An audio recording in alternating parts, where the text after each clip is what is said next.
Welcome back, guys. Okay, according to the directions, the top half of the engine here is LP70, while we've already painted the LP38, which was the flat aluminum.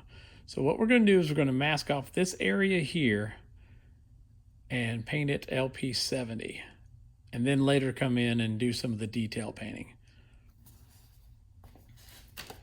So we're going to use Tamiya LP70 lacquer. I'm going to go ahead and mix me up a little bit and thin it out and show you how we mask. Well, show you how I mask. Okay, when I do a lot of masking and I can't find the right width of tape to use, I picked up this little I guess it's Infinity easy cutting mat. You can lay like a big strip of tape down the side of it here, and then each one of these is a groove that you can run your blade down through to any width or any size you want. So it comes in really handy. So if you needed to make a thinner stripe, you could just find a groove that you like, draw it down with pressure, and then boom.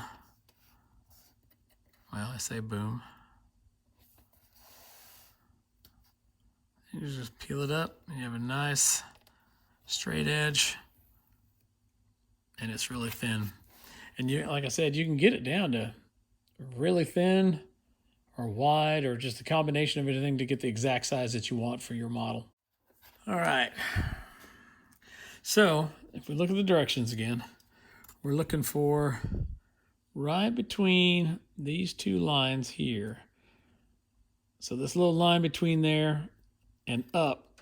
So we're gonna have to mask everything down here off.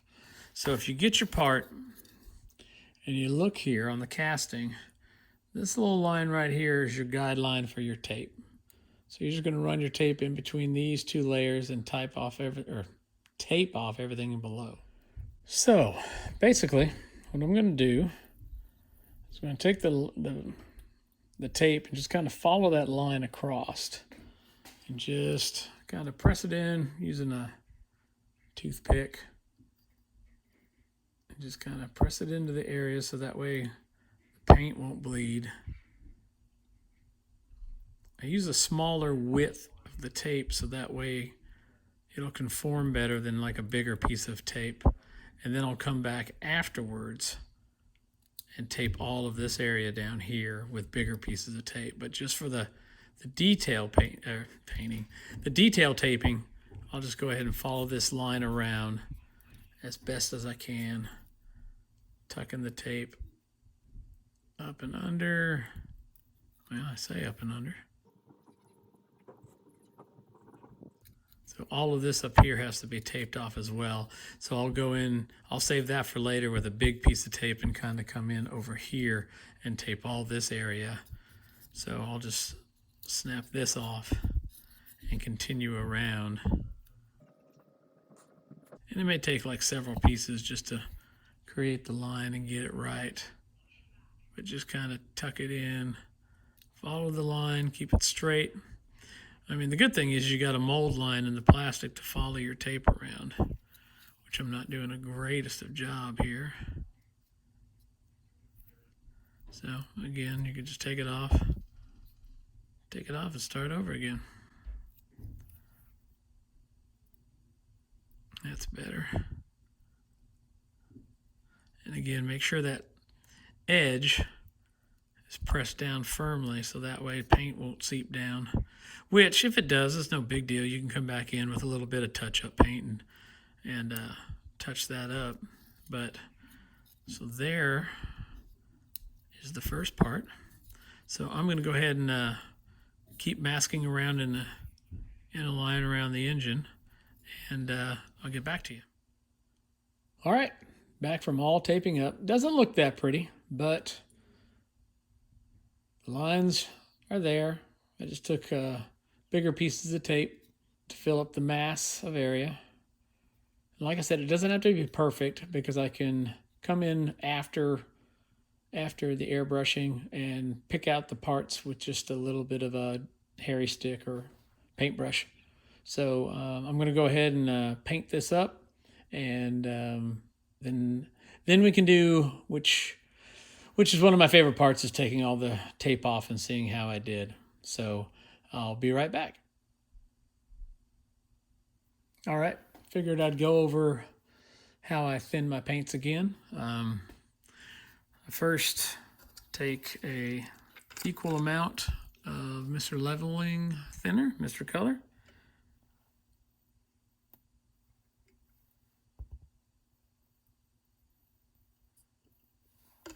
Two.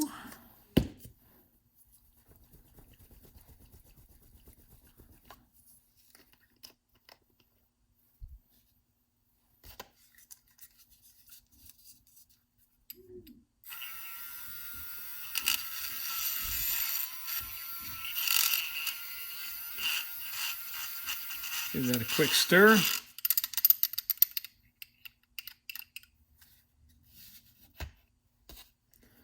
Then just take one part of that, mix it in that jar.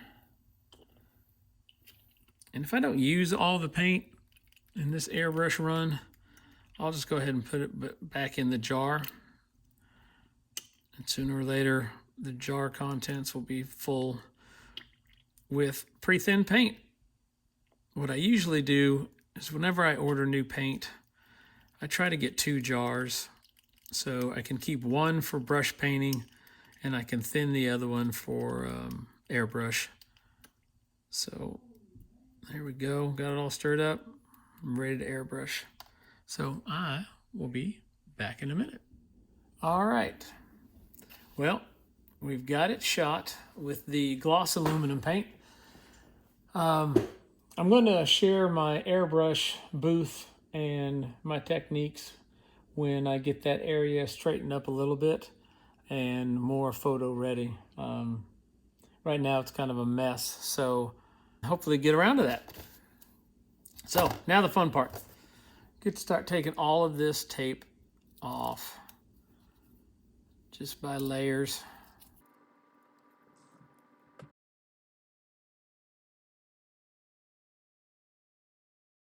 And you can already see the difference in the color between a flat aluminum and a gloss aluminum, which is really kind of cool. And there, see how it catches the light, the glossier areas?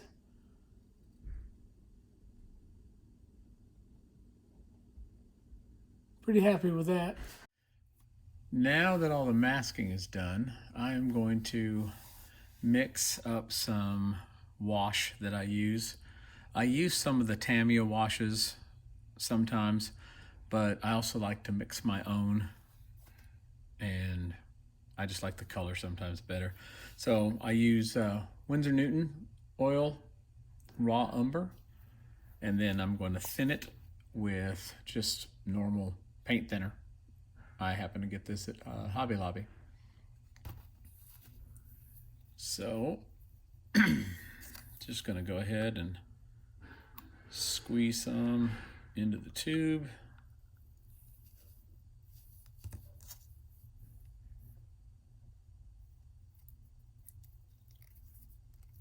And then I'm just going to play with the consistency. I want it really, really thin so it'll flow along where I want it to. I'm just using a pipette just to pull some thinner out of the jar.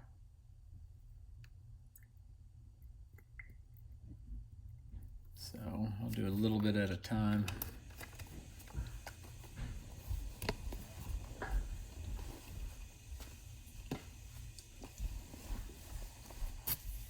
Grab my handy dandy paint stir.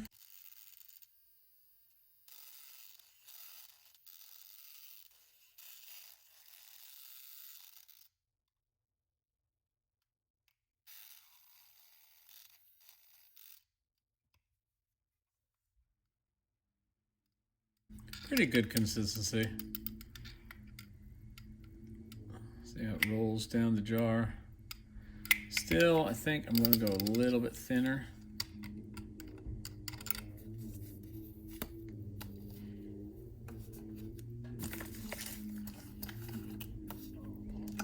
Add one more pipette.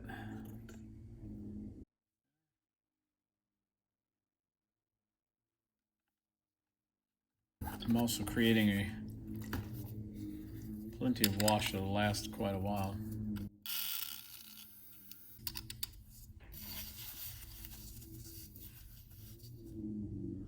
Okay, I think I've got a good consistency.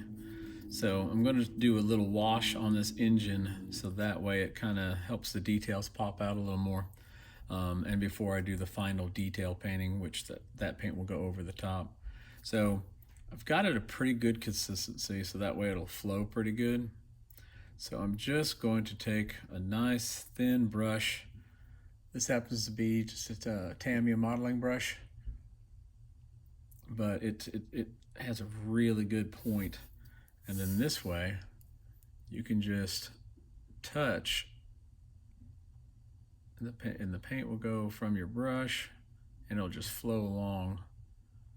I don't know if you can see that well.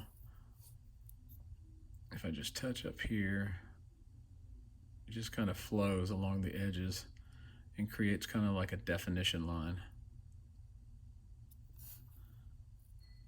which kind of helps it. Just keep loading up your brush. Try to show it a little more. And it just kind of, you just dab it and it kind of flows right down through wherever that line carries it. So I just touch it. And if it doesn't seem to be running that well, I'll just get some more paint.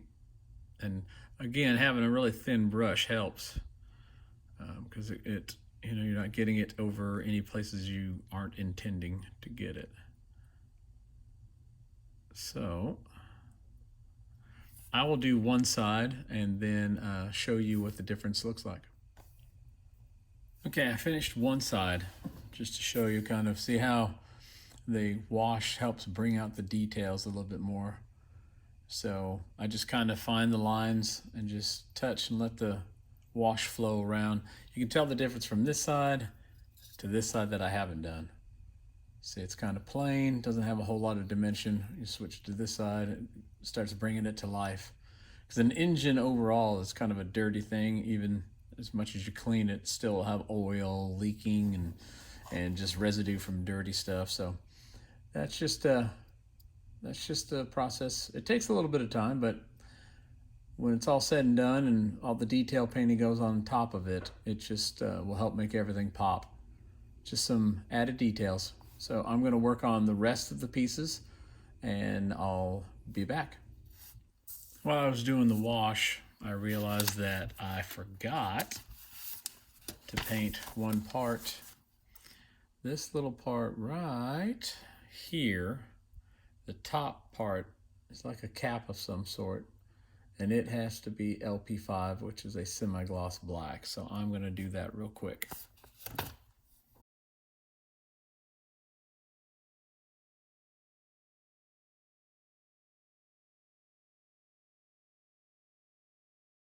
I normally probably mask this off so that way I get a real crisp line. But being that it is such a small part, it may take more time to mask than it would be just to go in and touch it up if I make a boo-boo.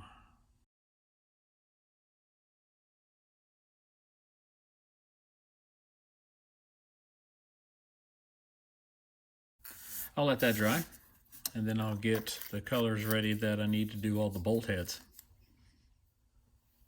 Okay, I'm going to start on doing some of the small little bolt heads that it calls out for X11, which is like a chrome silver. So they have them all over the engine head, Down in here on the covers, there's some darker ones. I'm going to do gunmetal here. So it's just a matter of finding everywhere that it says to hit. So that's what I'm going to do. I'm going to use a little bit of this because it has a real nice chrome finish, and that'll help break up and make those bolt heads pop against the gold and the flat aluminum and the black. This is just a refill. They do make this in a pin form, but I like just to get the refill so I can airbrush it, but I can also just use a brush. I save all my bottled water caps and Coke caps or anything that I have. I use them as little small pallets, either for super glue or paint. That helps get, that way I don't waste them. All right, so on top of this one, just gonna touch the tip of that bolt head. And you can see how it's shiny, especially against that black.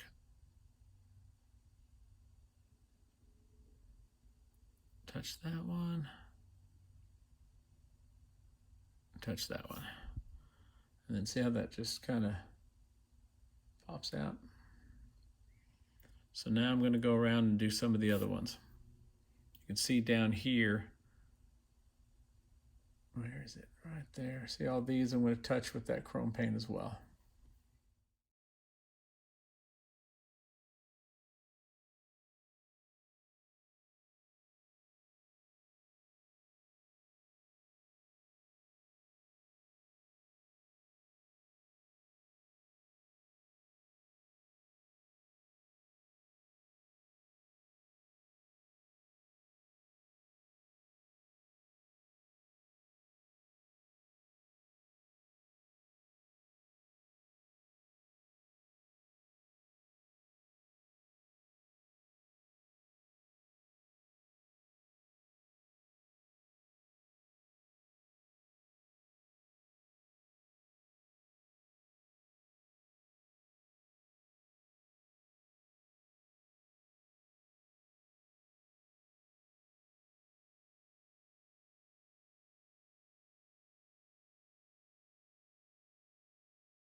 All right, those pieces are done with the kind of detail painting on the bolts, bolt heads, and all the little detail pickups.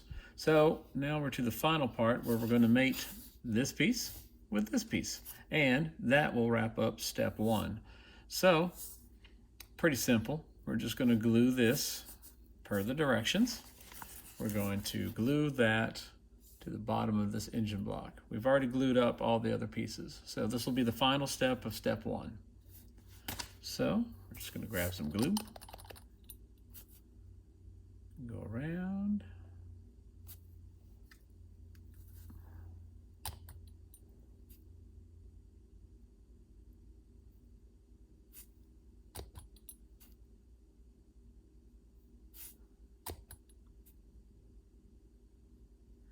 And I know it's not looking like a complete engine yet, but I have to have patience, right?